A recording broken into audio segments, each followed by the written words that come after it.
Phil, we've talked a lot about Sam, how successful the year he's had.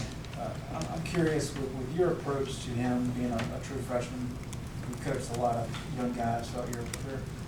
Were there one or two things that maybe you were kind of focused on early to kind of help him work through the freshman issues that you learned? The process in this offense is always the same. You're going to teach the foundational offense, which is the bulk of what we run every week anyway. And you want to get as good at that as you can. And then where each quarterback goes from there is basically dictated by his ability. How much I've had quarterbacks that took a long time before they started really studying film and learning the game, and so from a mental standpoint they progress slower. I had a quarterback that didn't comprehend the same way. It took a lot of reps for him to learn, and not just watching film and those types of things. So everybody is different, and the speed at which they progress and the speed at which we maybe add some things or allow them to have a little bit more input and decision-making ability on the field is all dictated by how they handle it. So that's a tribute to Sam, because we let him handle everything that we do in the offense, and there's no reservation about running anything right now that we do. People see his stats and think, well, he's got to be close to the finished project. From your standpoint, though, with that process, does he have a tremendous amount left to learn, or is he pretty far advanced? I don't think it's a matter of what else he has to learn as much as, you need to learn every week when you face different defenses, because you want to learn the strengths and the weaknesses of each, so there's a different challenge every single week. But in terms of learning the offense, it's not, it's a competitive challenge to him. He loves it. He loves the game. I've said that 100 times. So he is not afraid to put the time in that it takes to learn the system. He's just not. And so he's been a pleasure to coach, because as we challenge him a little bit more each week, he takes it, and he's been able to handle it. But I think it's just, when you have a great player, Coach talking about Tom Brady, when you have a great player, you're just working on trying to be running the stuff that you know really well, and trying to be as efficient with it as possible. And I think, throughout Sam's career here, looking forward, that's going to be his goal, and that's what it should be, is to try and be as absolutely efficient as he possibly can be running our stuff. What element of his game on the field has progressed the most since South Carolina? Just having the ability to play at the speed of the game. You got a corner blitz, he handles it. They bring a safety pressure and a backer, and he knows how to handle it. He runs the RPOs without issue, and he gets through progressions fast in the passing game. So, we have our handful of plays each game that I know he'd like to have back, or I'd like him to execute better. But mentally, I think he's where you want your starting quarterback to be. And the challenge now will just be to try and be as efficient as we possibly can. I hate to keep saying the same stuff, but that's what it is. The offense is in, the quarterback knows it, and we're going to work to become more physical up front. We're going to work to protect better. We're going to work to get guys open like we have. We're going to work to continue to improve the run game, and it's those things that need the attention. I think with where Sam is right now, we just have to keep improving the all-around package that he is right now. I think he's for a freshman going into the last game of the regular season, I don't know if you could ask more than what he's doing right now. We know he's really good. Is his deep ball and the touch of the deep ball kind of elite? It's very special, or is that? It's pretty instinctive. He's when he first got here, we tried to get him to elevate a little bit more. He has such a strong arm. He throws a lot of low lasers, a lot of low rainbows, and they're a little bit harder to catch at the other end. And so we worked on throwing what we call bottle rockets a little bit, putting a little more height on it. We have some speed. The speed can run underneath, these high balls, and so he's done a really good job. He did it in the spring. We kind of improved that in the spring. He drops fades in and post cuts, and the deep throws in really nice. And I think when you put the ball in a position where the receiver doesn't have to slow down, and he can he can gate through the ball, he can run through the football. It lends to being more efficient down the field. And we've been obviously very happy with our deep ball game. Is there a type of receiver you particularly look for to recruit to this system? Obviously, fast and being able to catch the ball are important. Yeah, I think speed is the premium. That's the number one thing. I think the first thing that I would fall off of a receiver for would be a lack of speed. Secondly, would be change of direction.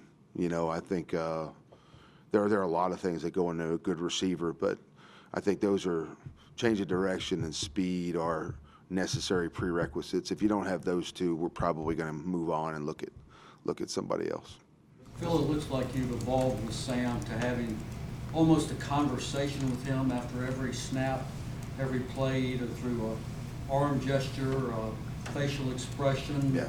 mouthing something. Could you just elaborate on that and how your communication with him has evolved over the years? It's the part of coaching quarterbacks that I enjoy the most because, I wear them out a little bit. I think we spent a lot of time together, and probably more time than any of them would prefer, but we spent a lot of time together, and there's such a value to that and to meeting one-on-one because you just know each other's body language and gestures and movements and facial expressions, and so it gets to be really, really easy to communicate with a simple gesture or signal or something, or you mouth something. It's easy to kind of manage. That's why I want to be on the field, because I want to be able to communicate with Sam. And now he communicates back as much, if not more. He'll tell me if he don't like something. He'll tell me if he likes something. If he wants to play, he'll suggest it to me. It's really no different than the verbal conversation we have on the sideline in between drives. We're just prepping for what we're trying to set up. Trying to set up some things on one drive for the next one, and we discuss it. Some things we both agree and like, and some things we don't, and we'll trash it and move on. But that's all, to me, a benefit from meeting one-on-one and putting the time in that we do. You guys have hit on a lot of big touchdown passes, especially in the last 4 or 5 games. Is that an indication of the receivers doing a better job of finding the grass that you talked about when you explained air raid to us? Yeah, they've really been doing a good job of that all season. I thought the learning curve occurred in the spring. Coach Galloway did a phenomenal job. And when we got to camp, we really felt like that we were starting to turn the corner. Those guys had thrown on their own all summer, and so we were a lot closer to being an instinctive pass team, in the pass aspect of our offense in the summertime than we were in the spring. And I think, we're trying to push Daz along a little bit, and then it just clicked. And, right now, if somebody gives us a matchup and we can take a shot, great.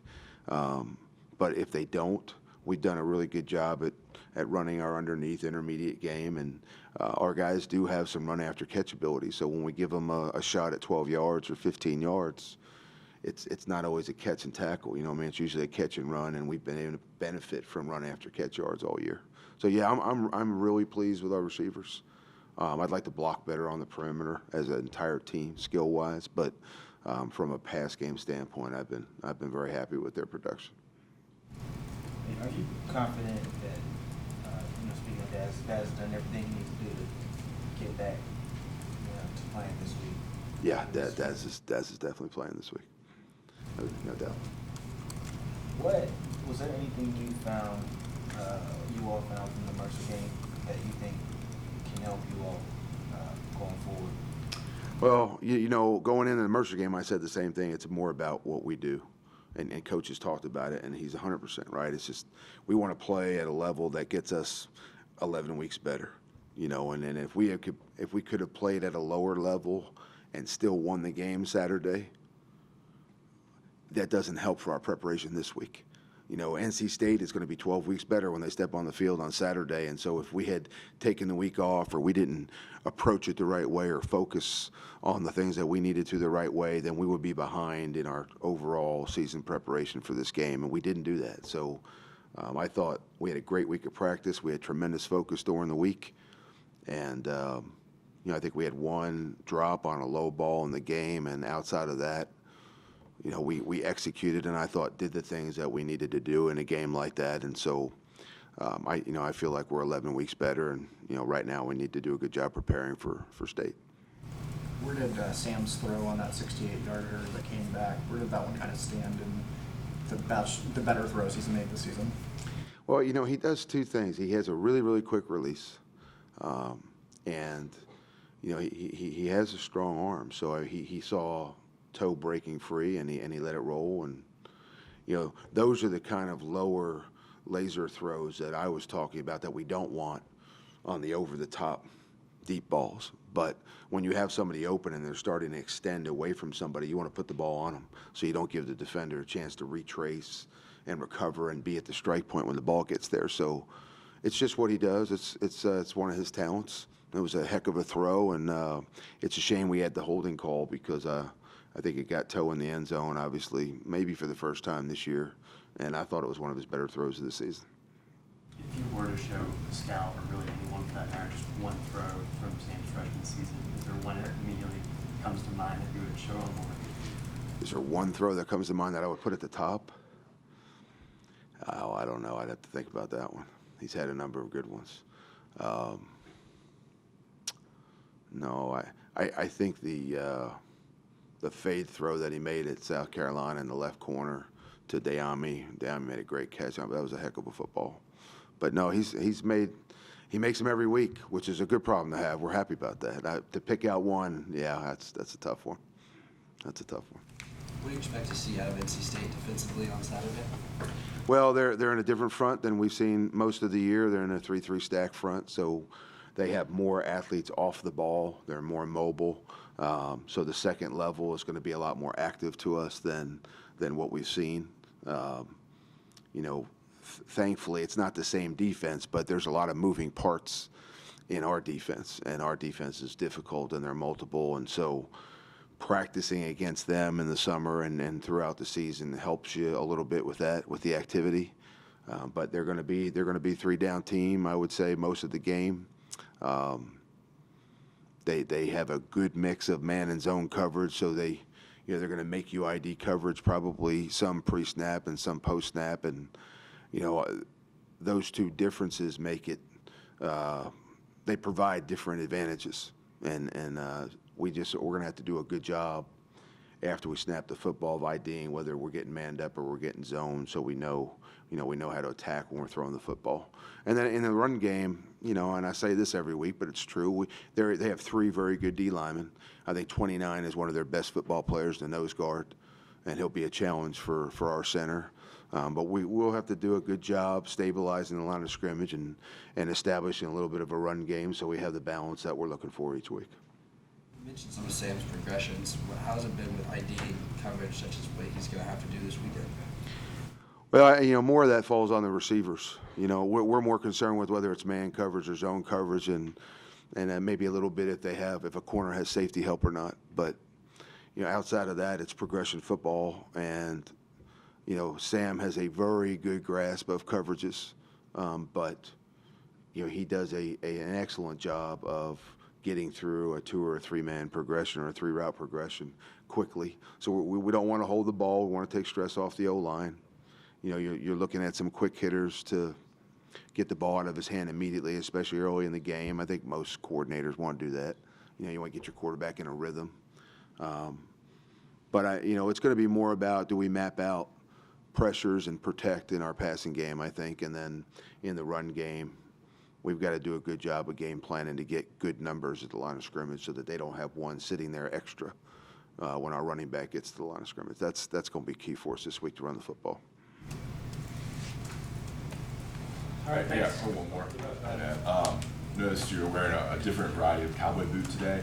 How many pairs of cowboy boots do you have? We've seen a couple. I probably have about a dozen. Yeah, probably, something like that. Thank you for noticing. I appreciate it. Yeah. So we got fruit snacks last week, and we got boots this week. I look forward to next week's questions. Okay, you guys have a good afternoon.